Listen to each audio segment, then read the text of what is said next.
మీరు అడ్డగోలా ఫైనల్గా రాంగోపాల్ గారు నిజంగానే జరుగుతున్న వ్యవహారాన్ని చూసుకుంటే అప్పుల విషయంలో నిజంగానే ఇరు పార్టీలు చేసిన వాటికి నిజమే. కాకపోతే వాళ్ళు 10 ఏళ్లలో అంత చేస్తే వీళ్ళు సంవత్సరం పూర్తి కాకుండా 1000 కోట్లు దాటింది అనేది రకరకాల మాట్లాడుతూ ఉన్నారు. నిజంగానే ఈరోజు ఇందాక రవి గారు అన్నట్టుగా ప్రధానంగా వీళ్ళు ఏదైతే మరి కేసీఆర్ గారు ఎక్స్చేంజ్ సంబంధించి బాగా ప్రతి చోట కూడా బెల్ట్ షాపులు ఓపెన్ చేశారు. విచ్చలవిడి మద్యం ఏర్లే పారుతుంది.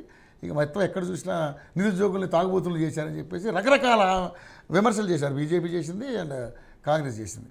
సో మరి ఇది ప్రధానంగా ఎక్సైజ్ మీద వచ్చే ఆదాయంతో ప్రభుత్వం బ్రహ్మాండంగా నడుస్తున్నట్టుగా మాట్లాడుతూ ఉన్నారు. సో ఏంటి నిజంగానే పరిస్థితులు ఎలా ఉంటున్నాయి?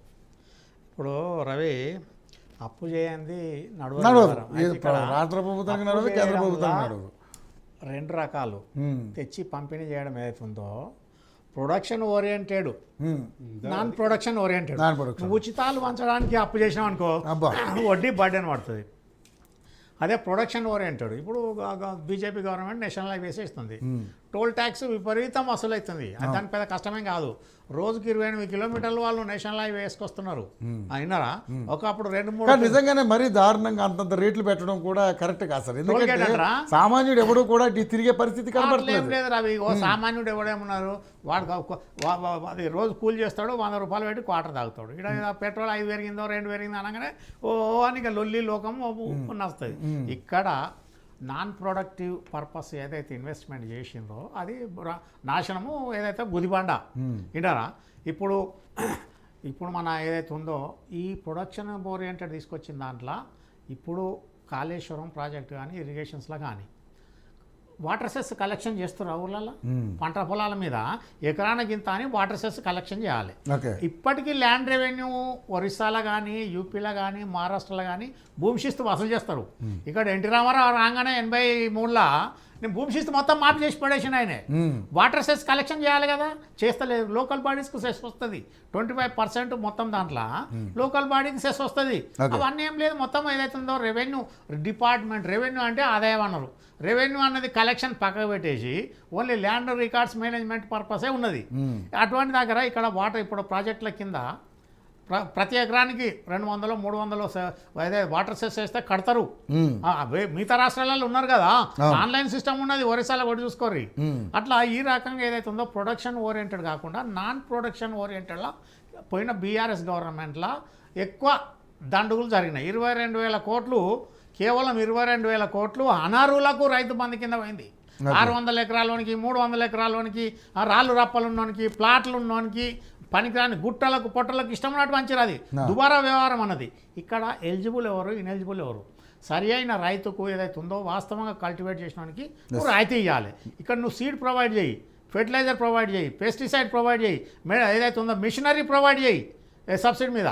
లేబర్ అయితే ఉందో ఫుడ్ ఫార్ వర్క్ కింద వాడు ఇట్లా పోయి 2 తాటలు ఎత్తేసి రాగానే ఎన్ఆర్ఈజీపీ కింద డబ్బులు తీసుకుంటారు కదా. అది పక్క పెట్టి రైతులు ఎవరైతే వాస్తవంగా కూలీ చేసుకొని సేద్యం చేసుకుంటారో వాళ్ళకి ఎన్ఆర్ఈజీ ఏదైతే ఉందో అనుసంధానం చేసి వాళ్ళకి ఇవ్వాలి కదా. ఇప్పుడు ఫారెస్ట్ డెవలప్మెంట్ ఉన్నది, దానికి డబ్బులు పెట్టు. ఇవాళ ఏమైంది, పులులు సింహాలు అన్నీ కూడా వాటి జనాభా పెంచుకుంటూ వస్తున్నారు. 20 ఏళ్ళ నుంచి ప్రపోర్షనట్గా గ్రోత్ వస్తున్నది. కానీ వాటి ఆవాసాలు ఎక్కడున్నాయి? అడవులు ఎక్కడున్నాయి? విధ్వంసమైంది. పెద్ద పుల్లు, చిరుత పుల్లు, తోడేళ్ళు, అయినాలు, ఏనుగులు, నక్కలు, కోతులు, నెమళ్ళు, అడవి పందులు విపరీతం ఏదైతే ఉందో వాటికి ఆవాసం లేదు. అది స్ట్రగుల్ ఫర్ ఎగ్జిస్టెన్స్. అది జీవనం ఏదైతే ఉందో అది బతకడానికి ఏదో ఒకటి దానికి ఆహారం కావాలి కదా. అందుకోసం అది ఊళ్ళ మీద పడుతున్నారు. జనం పెరిగింది కదా, 50 కోట్ల జనాభా నుంచి 145 కోట్ల జనాభా అయినప్పుడు ఇవి ఉన్నది. ఇది గవర్నమెంట్ ఏదైతే ఉందో planning department utter failure. Forest department కూడా కంట్రోల్ చేయాలి. ఫారెస్ట్ చేద్దామంటే ఇప్పుడు ఏదైతే ఉందో forest rights act Manmohan Singh పెట్టడం శుద్ధ తప్పది. ఫారెస్ట్ ఇందిరాగాంధీ ఏం చేసింది, ఆమె జీవితంలో చేసిన మొట్టమొదటి గొప్ప పని ఫారెస్ట్ కన్జర్వేషన్ యాక్ట్ 1980లో. వినవా, అడవి సంరక్షణ చట్టం 1980లో ఆమె చేసిన మొట్టమొదటి మంచి పని అది. ఎక్కడ కూడా అడవి ఒకవేళ తీయాలంటే పార్లమెంట్లో 2/3 మెజారిటీ పాస్ అయితేనే కానీ ఆ ఫారెస్ట్ను డిఫారెస్టేషన్ చేయడానికి లేదు. అది కూడా సబ్జెక్టు కండిషన్. ఒకవేళ మైనింగ్ పర్పస్ 100 ఎకరాలు తీసుకుంటే ఫారెస్ట్ కానుకొని ఇంకా 100 ఎకరాలు వాళ్ళు ప్రొవైడ్ చేస్తేనే అట్లా 2 times ప్రొవైడ్ చేస్తేనే వాళ్ళకు ఆ పర్మిషన్ వచ్చేది. ఇక్కడ ఎక్కడ పాటిస్తున్నారు, చట్టాలు ఎన్నో చేసుకొస్తున్నారు, అమలు చేయడం లేదు. ఇక్కడ గవర్నమెంట్కు ఇక్కడ అప్పులు అన్నది తెలంగాణలో ఇక ఒకళ్ళు అప్పు చేసిరంటే ఇంకోళ్ళు చేయాలి గవర్నమెంట్, లేకపోతే నడవదు, లేకపోతే దివాలా అవుట్ అవుతుంది, బ్యాంక్ క్రాఫ్ట్ అవుతుంది. వినరా వాళ్ళు ఇప్పుడు మొన్న బీజేపీ కూడా గత 10 ఏళ్లలో 12 లక్షల కోట్లు బ్యాంకు రుణాలను రైట్ ఆఫ్ చేసింది. అందులో 53% ప్రభుత్వ రంగ బ్యాంకులే, పబ్లిక్ ఎవరై అదే డబ్బులు ఎవరై పబ్లిక్, దాని మీద ఉండాలి కదా, వారిని తరిమి వసూలు చేయాలి. ఈ సిస్టమ్ ఏదైతుందో ఇక్కడ మొత్తం మన దాంట్లో మనం ఇండియన్ సిస్టమ్ ఎక్కడ విజయ్ మాల్యా లాంటి వాడికి మంచి బ్రహ్మాండంగా ఇక్కడ పోయినా విజయ్ మాల్యా పాపం పిచ్చోడు, అదేం కాదు, ఆయన 10,000 కోట్లు కట్టడం పెద్దలే, అదే తక్కువ. ఇక్కడ ఎందుకు మన దగ్గర బోలేడు, మన తెలంగాణ కోస్టల్ బెల్ట్ ఇవన్నీ వాటి ఎంతమంది, రఘురామ్ లేరు, మళ్ళీ ఎవరు మన సుగుణాథ్ చౌదరి వీళ్ళందరూ అప్పులు చేసిన వాళ్ళే కదా, సుజనా చౌదరి, రాయపాటి సాంబశివరావు, కావులు సాంబశివరావు వీళ్ళందరూ మొత్తం పెద్ద పెద్ద ఇక్కడ ఏది మా లియోనియా కానీ ప్రగతి రిసార్ట్స్ కానీ ఎందుకు ఎన్పీ అవుతున్నాయి. అడగోళ్ళు అప్పులు తీసుకొచ్చి ఏం చేస్తారు, డైవర్ట్ చేస్తారు వాళ్ళు సేఫ్టీలు ఏదైతే ఉందో. ఇప్పుడు మన రామలింగరాజు ఒక వెలుగు పెరిగిన రామలింగరాజు కంప్యూటర్స్ దాన్ని మొత్తం భ్రష్టు వాటి ఇచ్చేసారు కదా, అది ఎందుకు డైవర్షన్ ఆఫ్ ఫండ్స్. ఇక్కడ ఏదైతే ఉందో అత్యాశకు పుణ్యానికి వచ్చింది ఈజీ మనీ అని ఇష్టం ఉన్నట్టు మొత్తం ఇక పని చేసుకునే వరకు ఈ ప్రకం వచ్చింది. ఇక్కడ వీళ్ళు కాంగ్రెస్ కూడా అన్ని పథకాలు అమలు చేయవచ్చు, కాకపోతే వీళ్ళు ఎవరైతే ఉన్నారో ఎక్స్పర్ట్స్ ఒపీనియన్ లేదు, అనుభవస్తులు లేరు. ఉన్న 3 తోకలకు ఇది వరకు సంవత్సరం అయింది, 6 మంత్రి పదవులు నింపలేకపోతున్నారు. రోజుకో రకమైన స్టోరీ అయినా ఇక్కడ ఏంటంటే రేవంత్ రెడ్డికి ఫ్రీడమ్ లేదు, ఫ్రీ హ్యాండ్ లేదు, ప్రతిదీ ఢిల్లీ రిమోట్. అది ఏదైతుందో దాంతోనే ఇక్కడ అయిపోతుంది. వీళ్ళు నెక్స్ట్ ఎలక్షన్లో వస్తారన్న గ్యారంటీ చెప్పలేము. ట్రయాంగులర్ కాంటెస్ట్ వస్తుంది నెక్స్ట్, బీజేపీ, బీఆర్ఎస్, కాంగ్రెస్ ముగ్గురు ఇట్లా ఏదన్న దాని మీద ఆ రకంగా ఉంటుంది. ఆ బీఆర్ఎస్ ఏదో ఒక పార్టీకి అయితే రాదు, మొత్తం ఏదైతే ఉందో మహారాష్ట్ర టైప్ లో ఆ టైప్ లో వస్తుంది. ఇక్కడ లోన్ చేసిన తర్వాత కాంగ్రెస్ చేసింది అప్పులు తప్పదు కదా, కాకపోతే టైమ్లీ జీతం ఇస్తున్నారు, టైమ్లీ పెన్షన్ ఇస్తున్నారు. ఇక్కడ రైతు బంధు వీళ్ళు ఏం చేయాలి, ఫస్ట్ నేను ఏమంటున్నా, రాగానే మేము రెవెన్యూ వ్యవస్థను పునర్నిర్మాణం చేస్తామన్నారు. విలేజ్ వ్యవస్థ అట్లే పోయింది, ధరణి అన్నారు, ఇప్పటి కూడా బిల్ అసెంబ్లీ దాకా రాలేదు. తర్వాత పోలీస్ వ్యవస్థలో ఏమి చేస్తున్నారు ఇష్టం ఉన్నానుసారం. ఇప్పుడు లగచర్ల కాడ ఘటన కాడ వీళ్ళని వైఫల్యాలు, ఎందుకంటే వీళ్ళు సమర్థవంతమైన అధికారులకు అధికారం ఇవ్వడం లేదు. ఎందుకంటే వాళ్ళు ఎవరి మాట వినరు అన్న ఉద్దేశంలో మనం చెప్పిన పని చేసేటోడు కావాలి. ఎప్పుడైతే ప్రభుత్వ యంత్రాంగము పరిపాలకులకు దాసవం అన్ననాడు వీళ్ళు ఇష్టం ఉన్నోడిని పెట్టుకున్నాడు, వ్యవస్థ ఇదే భ్రష్టు పట్టిపోతుంది. ఇప్పటికి కూడా నేను ఏమంటున్నా, రేవంత్ రెడ్డి గారికి మన రవి గారు, మున్నూరు రవి గారు సూచనలు ఇవ్వాలి. ఏదైతే ఉందో మంత్రి పదవులు నింపని, తర్వాత డిపార్ట్మెంట్స్ రీఆర్గనైజ్ చేయాలి. 58 డిపార్ట్మెంట్లు అవసరం లేదు, 3 ప్రాంతాలు ఉన్నప్పుడు అవన్నీ ఉన్నాయి. ప్రాంతాలన్నీ కలిసిపోయినాక ఇది విద్యాశాఖలు ఏంది, విద్యాశాఖల school education, technical education, higher education, intermediate education, ఇవన్నీ మెడికల్ ఎడ్యుకేషన్, ఇవన్నీ ఎందుకు ఒకటే గొడుగు కింద కావాలి. విన్నారా, ఇప్పుడు పోలీస్ వ్యవస్థలో డీజీపీ, ఇంటెలిజెన్స్, లేకపోతే డీజీపీ ఇవన్నీ రీఆర్గనైజ్ చేయాలి. ఎంతమంది ఆఫీసర్లు ఉంటారు కదా. ఇంకా దరిద్రం ఏంటంటే ఎవడన్నా పార్లమెంట్ కాన్స్టిట్యున్సీకి ఒక జిల్లా చేయడం గొప్ప, అటువంటివి ఉన్నాయి. 17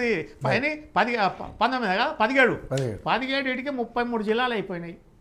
17 పార్లమెంట్ కాన్స్టిట్యూన్సీ. అటువంటిది ఇప్పుడు 3 కోట్ల జనాభాకు 32 జిల్లాలు, 1 కోటి జనాభాకు 1 జిల్లా. ఇది వాళ్ళ సైంటిఫిక్ టెక్నాలజీ అడాప్షన్ అన్నట్టు ఏదైతే ఉందో మెథడ్. ఇక్కడ లోన్ ఖచ్చితంగా తప్పదు, కాకపోతే వీళ్ళు కూడా దుబారా ఖర్చును అరికడితే వీళ్ళకి బ్రహ్మాండంగా మంచి పేరు వస్తుంది. ఇక్కడ ఏం చేయాలి, ఫిల్టర్ చేసుకురావాలి మొదలు ఎలిజిబుల్ ఎవరు, ఇన్ఎలిజిబుల్ ఎవరు. ఫస్ట్ విలేజ్ అడ్మినిస్ట్రేషన్ స్ట్రెంథెన్ చేయాలి. విలేజ్ ఆఫీసర్ ఎవరిని కాదు, ఊర్లోనే నింపాలి. గతంలో నిజాం పిచ్చోడై పొరుగు రోజులకి ఇవ్వలేదు. వాడు ఏదైతే ఉందో ఊర్లో ఉంటే తప్పులు చేస్తే తంతారు, గల్లవాటి కొడతారు, ఈయన మన లాగచర్యలు అయినట్టే చేస్తారు. అట్లా అందుకోసం భయంలో ఉంటారు కాబట్టి ఉన్నారు. ఇవాళ గంజాయి ఎందుకు పెరుగుతున్నది, విలేజ్ అడ్మినిస్ట్రేషన్ విలేజ్ అడిగేటోడు లేడు కదా. అదే వీళ్ళకి ఒక్కొక్కడు ఎంపీకి 4 గన్ మ్యాన్లు, ఎమ్మెల్యేకి 4, ఎమ్మెల్సీకి. ఈ గన్ మ్యాన్ల మీద ఎంత ఖర్చు అవుతుంది గవర్నమెంట్ ఎస్టిమేషన్ వేసిందా? నక్సలైట్స్ ఎప్పుడో పోయారు కదా, ఉంటే ఏదో వరంగల్, ఖమ్మం అది ఆ బార్డర్లో ఉన్నారు తప్ప, మిగతా ఆదిలాబాద్ బార్డర్లో ఉండొచ్చు కానీ మిగతా ఇక్కడ ఏమున్నారు గన్ మ్యాన్లకు. ఇప్పుడు నువ్వు డెవలప్డ్ కంట్రీస్లో ఒక్క ఎంపీకి డ్రైవర్ కూడా దిక్కుంటాడు. Okay. ఎంపీలు ఎవరే కానీ ఇవ్వదు, వాళ్ళు సెల్ఫ్ డ్రైవింగ్ ఉంటారు, వాళ్ళకి ప్రొటెక్షన్ ఇవన్నీ నథింగ్ ఉండదు ప్రోటోకాల్. Right. అటువంటిది ఏదైతుందో రిఫార్మిటీ అన్నది డెవలప్డ్ కంట్రీతో పాటు మనం చైనా వాళ్ళకంటే 10 ఏళ్ళు వెనుకకున్నాం. విన్నారా? అన్ని విధాల ప్రతిదీ కూడా మనం వాళ్ళని చూసి నేర్చుకోవాలి. ఇప్పుడు ఏదైతే ఉందో ఇప్పుడు మనకి ఇక్కడ మనం చెప్తున్నాం కదా లగచర్లలో మొదలు ఇది దీంట్లో ఫార్మా అని పోయారు. ఫార్మా అనేది మన దగ్గర అయితే ఉంది, నేను చెప్పిన కదా రాజస్థాన్లో పెట్టాలి ఎడార్లా ఫార్మా కంపెనీ.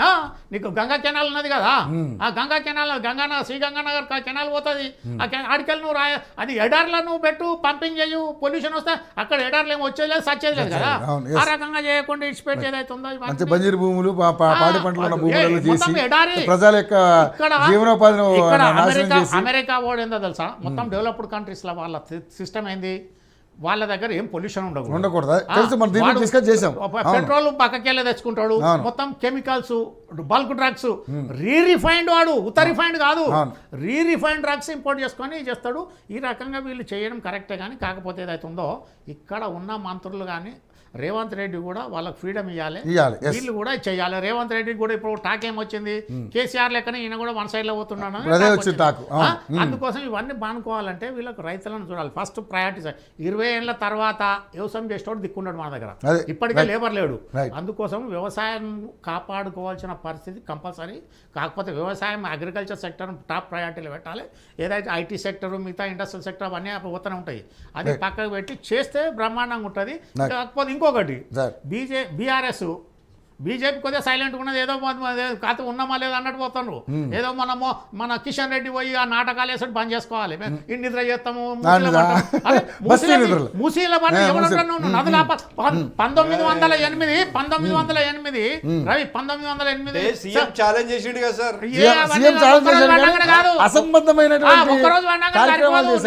ఆనే ఇల్లు కట్టుకొని ఆనే ఉండాలి పక్క పండి, అప్పుడు తెలుస్తుంది. అట్లా నేనేమంటున్నా, ఇప్పటి కూడా గవర్నమెంట్ ఏదైతే ఉందో అడ్వైజర్స్ ఒపీనియన్ తీసుకొని వీళ్ళు రూలింగ్ చేస్తే మళ్ళీ బ్రహ్మరథం పడతారు. ఇంకొకటి నేను ఒకటే చెప్తా చూడు, లైవ్ ఎగ్జాంపుల్. ఇప్పటికి రాజశేఖర్ రెడ్డి ప్రొద్దున 4 గంటలు పబ్లిక్ అవైలబుల్ ఉంటాయి, అది పక్క పెట్టి 24 ఏళ్ళు ఎవరు నవీన్ పట్నాయక్ సెక్రటరియట్లో కానీ ఆయన రెసిడెన్స్లో కానీ మార్నింగ్ 10 to 5 ప్రతి ఒక్కరికి దర్శనం ఇస్తుండే. ఆయన అడ్మినిస్ట్రేషన్ నడవలేదా? 70% పావర్టీని 10% తీసుకొచ్చాడు బీదరికాన్ని. అట్లా చేయాలంటే మనం ఎన్నో చేయొచ్చు. ఒక రకంగా ఆలోచన మీద ఉండాలి, ఇప్పుడు అందుకోసం స్వామి వివేకానంద ఏమన్నాడు, ఆశయం ఉన్నోనికి అధికారం